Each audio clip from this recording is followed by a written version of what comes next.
Esikhathini lapho Haman aplane ukuthi utamthola Mordekhai, tikhatsi takhe tasuke tashayisana nesikhathi selizulu, lapho uNkulunkulu bekaplane ukuthi utamphakamisa Mordekhai.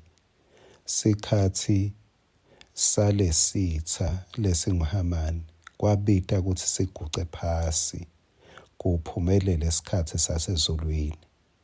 Ngaze ngalikhumbula livi lelithi, ubothula wena ngitakulwela. Sikhathi sabo Hamani sitawukhothamela sikhathi saNkulunkulu. Utawuba ngumncobi, you will always be a winner. Hhayi ngoba unetikhwepha, hhayi ngoba uhlakaniphile, hhayi ngoba ubona tonke tintfo, kepha ngenxa yokuthi uma umuntu wakuKristu angeke ahlale angawini. Nasi ngwaselusuku sakavuka udle, sinkwa sakho khunjuliwe. Ngicela sisithole encwadzini yebahluleli sahluko 3. Ungaticalela nje lapha kuverse 12. Masifunza verse 15 uthi, aphinza futhi ema-Israyeli akhala kusimakathe, wase ubapha umkhululi Ehudi, labela ncele, umsa waGera, wesive sakaBenjamini. Ema-Israyeli amthumela netetfulo ku-Eglon, inkosi yakaMowabi. Njengetigcila bekumele kuthi bethule kulaba bagcilatako, inkosi yakaMowabi. Eglon uthatha lokuyinkinga lokuluhlupho uyawungcongcotha ngako, usebentisa umnyango webugcila, usebenzisela kuncoba. Kusho ukuthi into lohlushwa ngayo ungayisebentisa isebendelane kube ngilokuhle.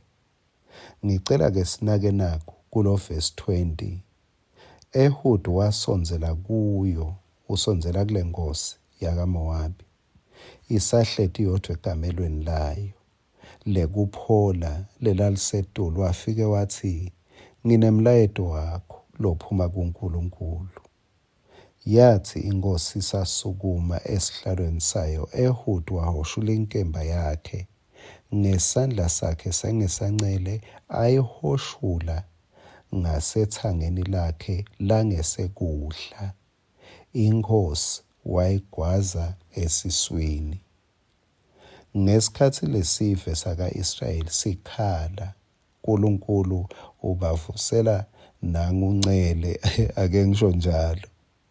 Ubavusela umuntu losebenzisa sandla sengasencele. Uyathi phela ma usebenzisa lancele, vele akusiso sandla lesemukelekile. Ngalamanye amagama, sandla lengitawuthi sikhomba buthakathaka. Bekehlulekile Ehudi kuthi asebenzise lesandla sangesekudla njengalokubhekekile. Kepha Nkosi yami, akabongwe uNkulunkulu, uyabasebenzisa nabo Ehudi, lekungathi behlulekile kucondzisa tintfo kahle empilweni yabo. Nangu Ehudi, lesandla lesehluleka kuthi sisebente, lesandla sebuthakathaka usebenta ngaso kuletha inkululeko, hhayi kuye kuphela, kepha eveni lonke.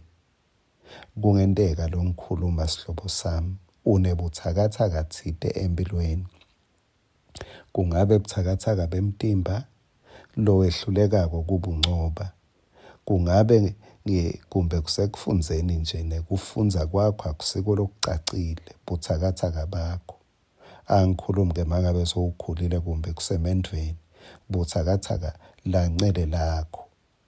Ungabalisi kuthi kube Nkosi yami nami ngifana nebantu bonke.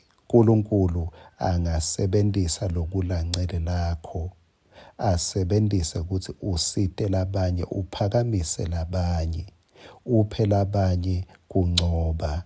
uNkulunkulu angasebenta noma ngabani, angasebentisa noma yini. Amen.